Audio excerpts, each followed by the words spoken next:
लेने की इच्छा मत रखो। और यदि आपके अंदर ऐसे त्याग की भावना है तो ये बात निश्चित समझना कि मिट्टी छुओगे तो वो सोना बन जाएगी। उत्तर प्रदेश में एक सज्जन मेरे पास आए, डॉक्टर थे, कह रहे थे मैं तो बर्बाद हो गया। हमने कहा क्यों बर्बाद हुए?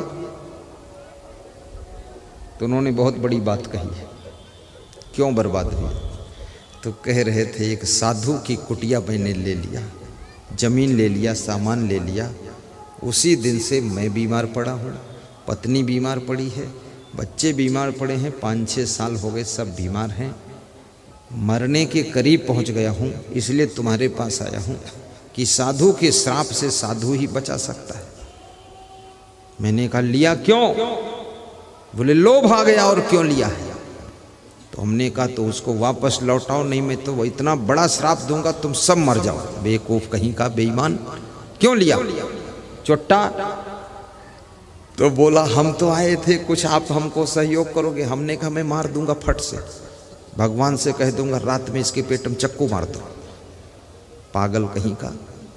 साधु की संपदा क्यों लिया?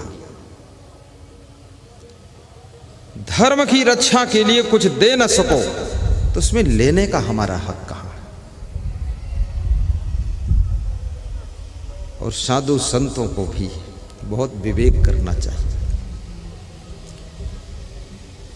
भक्तों को भी विवेक करना चाहिए। और हर गांव में हर महीने में एक दिन सत्संग भी होना चाहिए।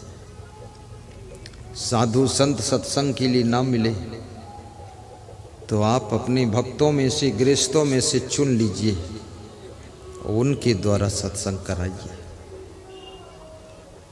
और मैं तो ये चाहता हूँ, वैज्ञानिकों को धन्यवाद देती है मेरी व्यास गाती, जिन्होंने टीवी, हरीश बाबा, ये जहाँ से आवाज़ आ रही इसको बंद कराओ, तिरुपति नाथ यादव, दोनों मिलके किसी को भेजो ये आवाज़ बंद कर दे, फालतू शोरगुल मचाता है। 2 घंटे प्रवचन हो जाने दे, डिस्टर्ब करता है। हाँ वहाँ जाओ, 2-3 लोग जा करके वहाँ बंद कराओ। हाँ जल्दी कराओ, सुन लिया करो पहले से आवाज़, फालतू कैसेट बजाता है। अरे सुनो, आचरण सुधर जाएगा, हो हल्ला मचाने से भ्रष्टाचार बढ़ेगा, कुछ होगा नहीं इसमें। आला बाला गाने से कुछ होने वाला नहीं।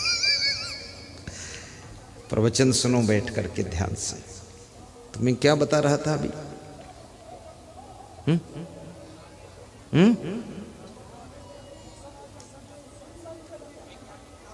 वैज्ञानिकों को धन्यवाद जो कि मोबाइल के यूट्यूब में प्रवचन आता है, टीवी में प्रवचन आता है, व्हाट्सएप में प्रवचन आता है। इतने लोग आप कैसे आकर हमको मिल पाते? रोज कहाँ मिल पाते, कहाँ सुन पाते?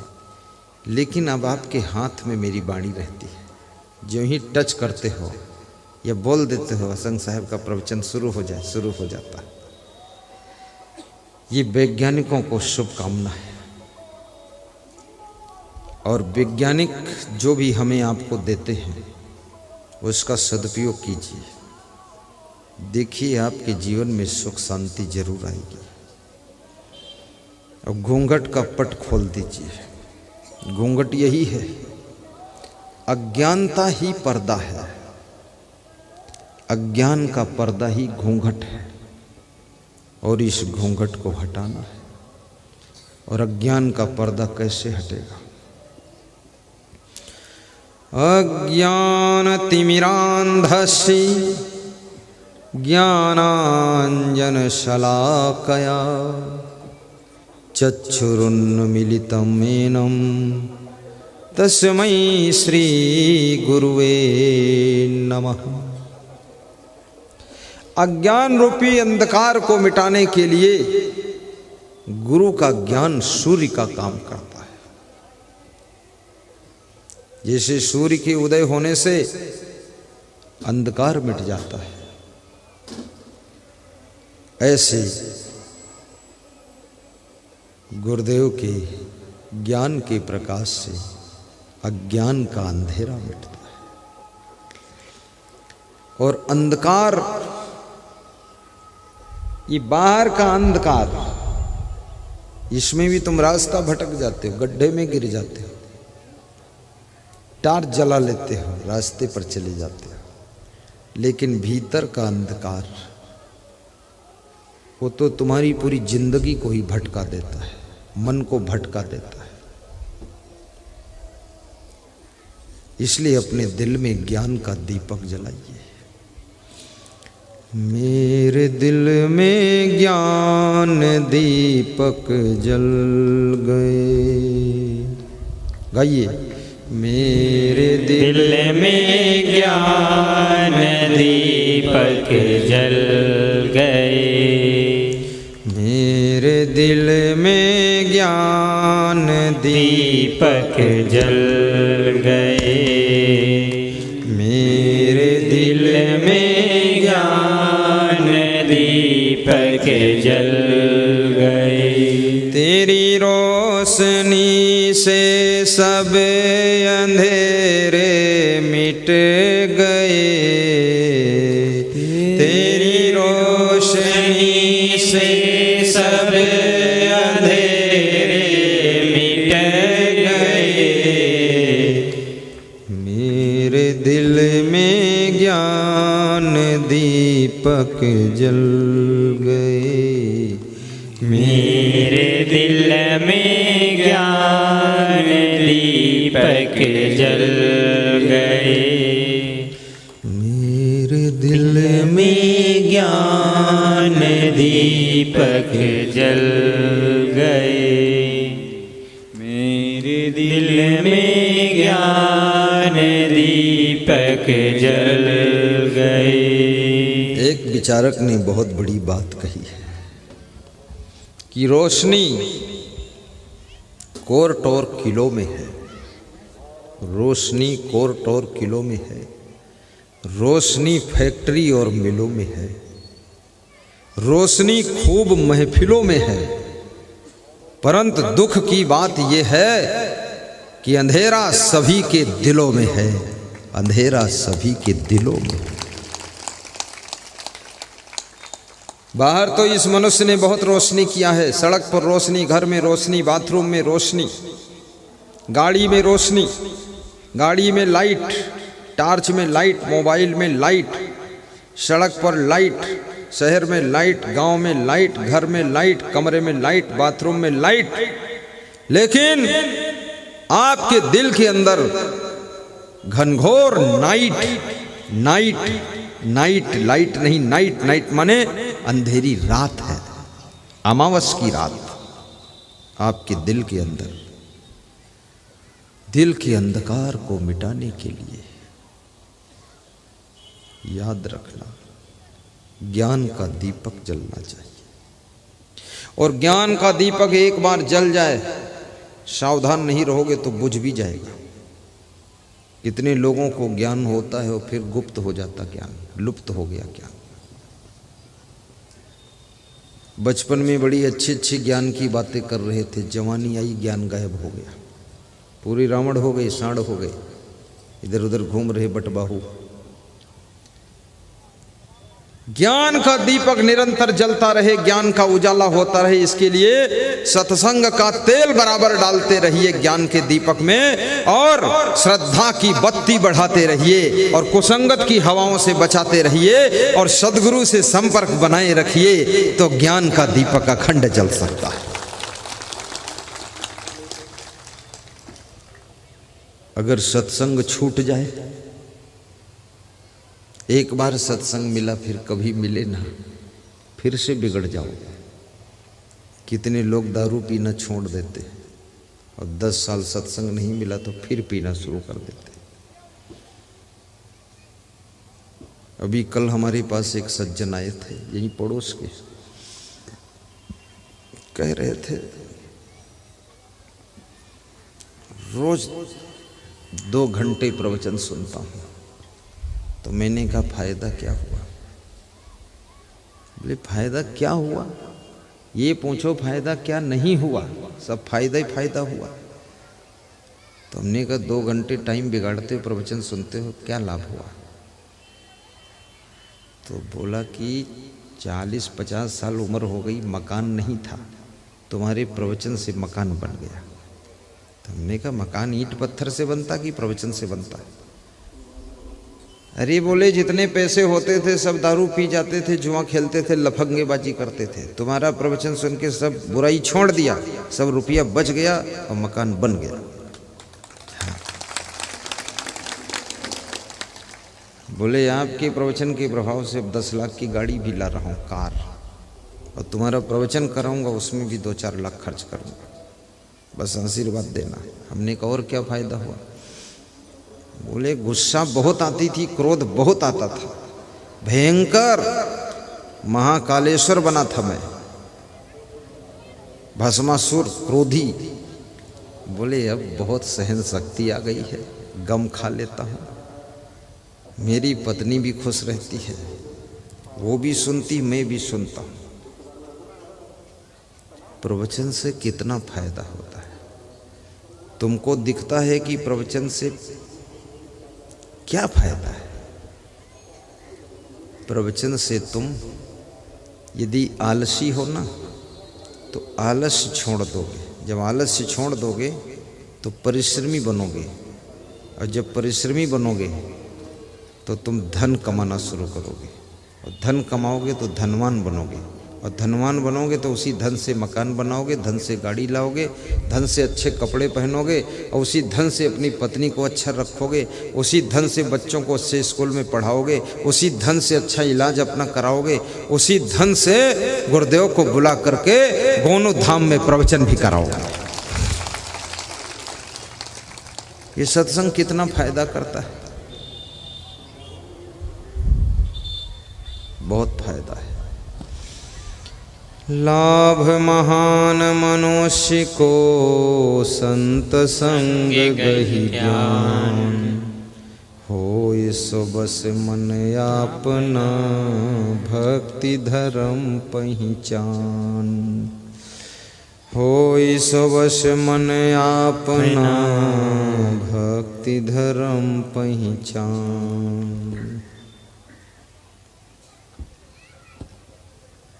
सत्संग से भक्ति भी मिलती है, धर्म की पहचान होती, सच्चा धर्म क्या है। अगर सही सत्संग न मिले तो तुमको यही नहीं पता कि भक्ति धर्म है क्या। भक्ति के नाम पर तुम उछलते रहोगे, कूदते रहोगे, नाचते रहोगे, भक्ति धर्म के नाम पर तुम हुल्लड़बाजी मचाते रहोगे। मैं देखता हूँ अभी होली का पर्व आया है, जगह जगह गांवों में बच्चे लोग रस्सा लगा के खड़े हैं, रोको गाड़ी, कहते रुपया लाओ। क्या करना है?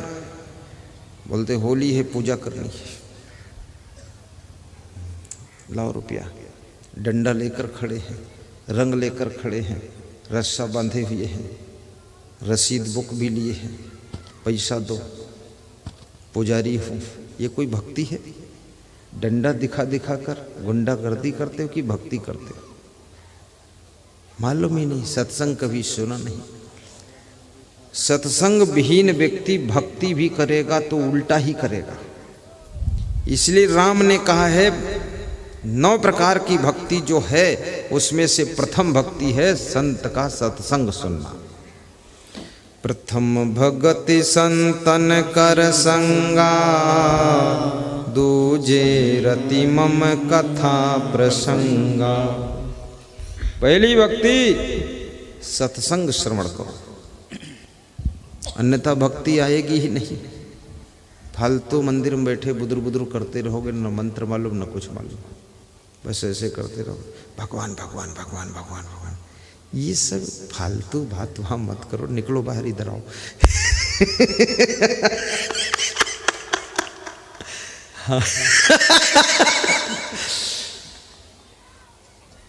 राम काज की नहीं बिना मोहि कहाँ विश्राम।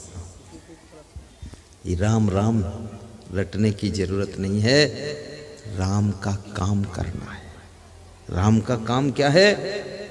धर्म की रक्षा करो, गौ रक्षा करो, परिवार के लिए त्याग करो, प्रेम करो, संत महात्माओं से प्रेम करो,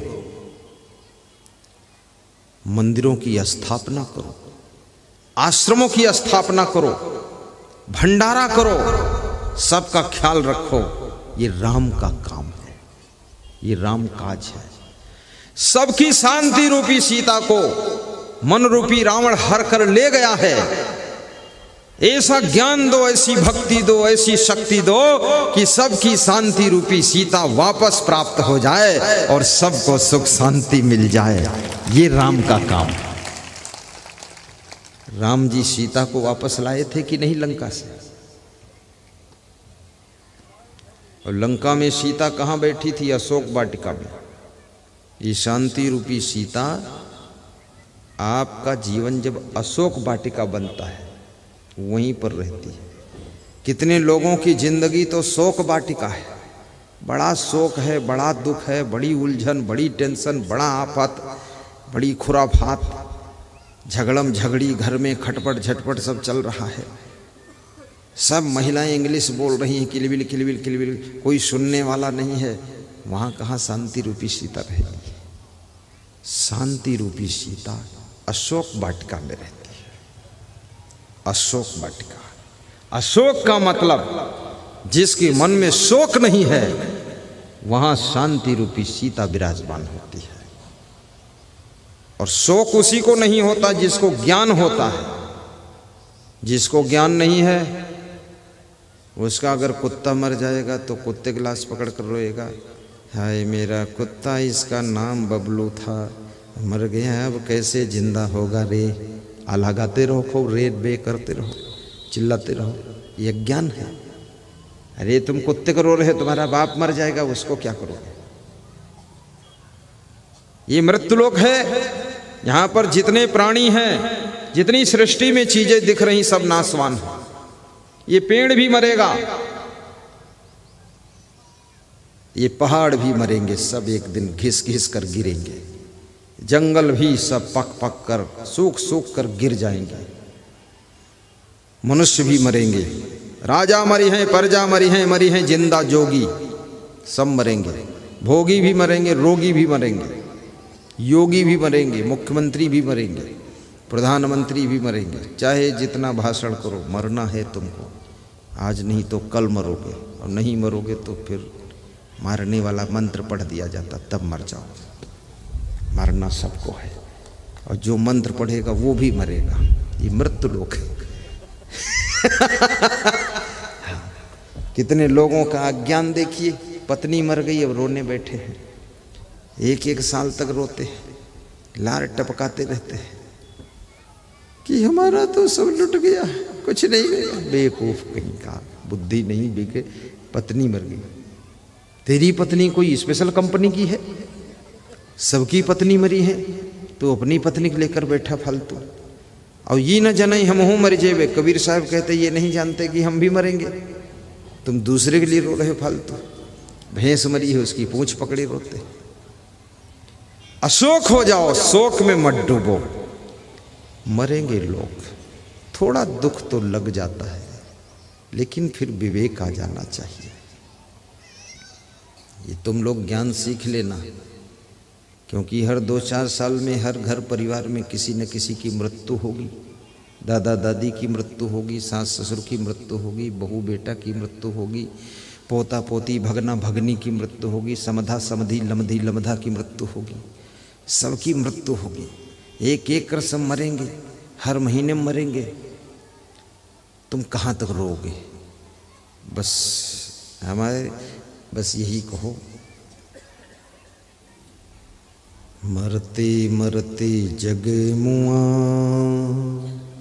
मुए न जाना कोई, ऐसा हो कर ना मुआ, बहुरी न मरना हो।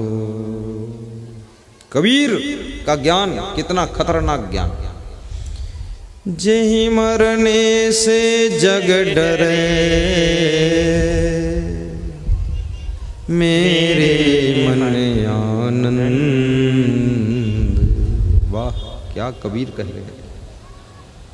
कि जिस मृत्यु से सारा संसार डरता है, उस मृत्यु का नाम सुनकर मेरे मन में आनंद हो रहा। धन्य हो कबीर। जेहि मरने से जग डरे, मेरे मन आनंद। कब मरी हो कब पाइयो, पूर्ण परमानंद। कब मरी हो कब पाइयो, पूर्ण परमानंद। कबीर कहते हैं जब तक जिंदगी है तब तक आनंद है, और इंतजार है कि कब मरूंगा और कब पाऊंगा उस परम आनंद को। जीने की इच्छा नहीं, मरने की कोशिश नहीं। कबीर साहब कहते हैं जितना जीना है बहुत है। जीवे चिनरः शुक्लेन कर्मणः, ना कल्पम अपि कष्टेन लोकद्वय विरोधिनः। चाणक्य कहते हैं सुख से, आनंद से, प्रसन्नता से, मस्ती से अगर एक क्षण जी लो तो वो भी जीना सार्थक है। लेकिन दुख में, कष्टों में, अपमान भरी जिंदगी अगर कल्पों तक जियो तो वो भी जिंदगी बेकार है। इसलिए जिंदगी थोड़ी हो लेकिन उसमें आनंद होना चाहिए। लंबी जिंदगी जीने का भी अहंकार आता है। जो बूढ़े लोग होते हैं ना, वो जवानों से कहते हैं तुम बात मत करो, 100 साल का हो चुका हूँ, पूरी दुनिया देख लिया, ये बाल धूप में नहीं पके, पूरी दुनिया पका दिया, उसके बाद बाल पका है। और उसके बाद बीड़ी जलाकर पी रहे, ताश खेल रहे, बूढ़ऊ बाबा।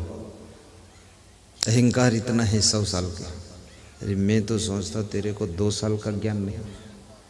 उम्र लंबी होने से कोई ज्ञान का रिश्ता है? बुढ़े होने से कोई परम ज्ञान होता है? हाँ ठीक है, बूढ़ों का सम्मान करना चाहिए, धक्का नहीं मारना चाहिए, लेकिन बूढ़ों को इतना अभिमान भी नहीं करना चाहिए। बूढ़े होने से कोई अकल बढ़ जाती है? उम्र बहुत बड़ी होने से कोई बुद्धिमत्ता आ जाती है? कुछ नहीं आता है। तन थिर मन थिर वचन थिर सुरत निरत थिर होए, कहें कबीर वह पलक ही कलब बराबर हो। सुखदेव जी बचपन में ही भागवत कथा सुनाते थे। जगतगुरु शंकराचार्य 9 वर्ष की उम्र में संत हो गए। 11 वर्ष की उम्र में वेदों पर प्रवचन करते थे। 80-80 साल की उम्र वाले सुनते थे।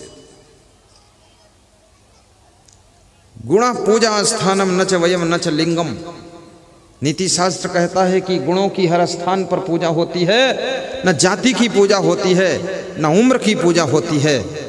उम्र बड़ी होने से कोई बड़ा नहीं होता है, गुण बड़ा होने से आदमी बड़ा होता है। इसलिए अपने को गुणवान बनाइए। आप 20 साल की उम्र है और गुणवान हो तो आप 100 साल की उम्र वाले से बड़े हो। राम की उम्र तो बहुत छोटी थी लेकिन दुनिया ने उनको भगवान माना। क्यों? क्योंकि वो गुणवान थे। क्यों? क्योंकि उनमें भगवान के गुण थे। क्यों? क्योंकि बचपन से सत्संग भक्ति मिला था। गुरु वशिष्ठ की कृपा, विश्वामित्र की कृपा, साधु संत ऋषि मुनि सन्यासी सबके चरणों का प्रणाम करके और सबको दंडवत करके उन्होंने अपने आप को इतना गुणवान बनाया कि इस दुनिया ने उनको भगवान माना है।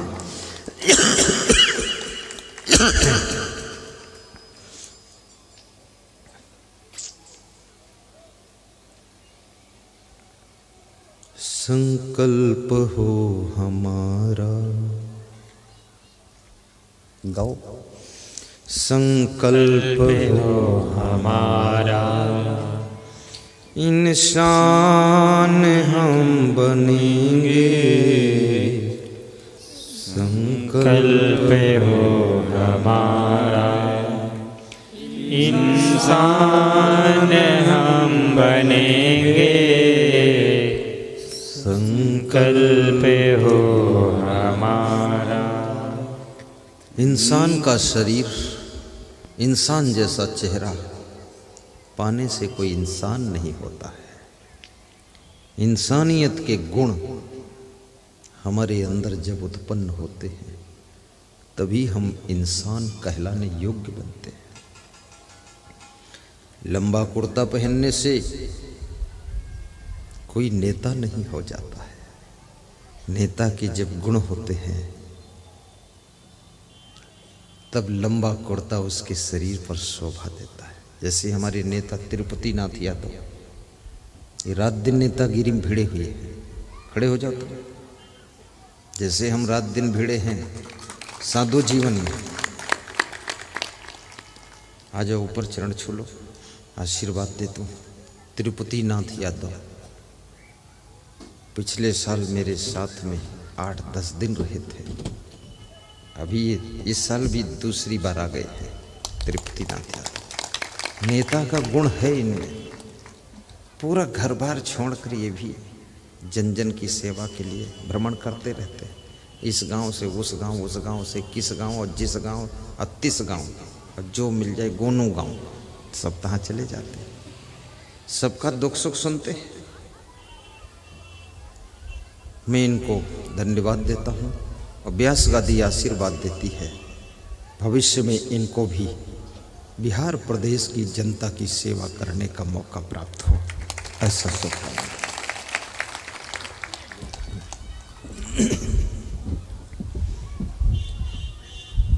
साहिब बंदगी बोलो।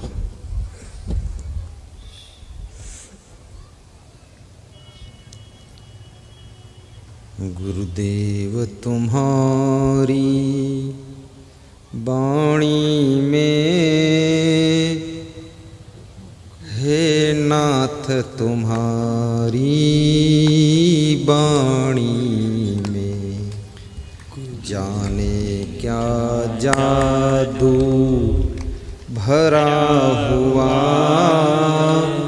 गुरुदेव तुम्हारी वाणी में।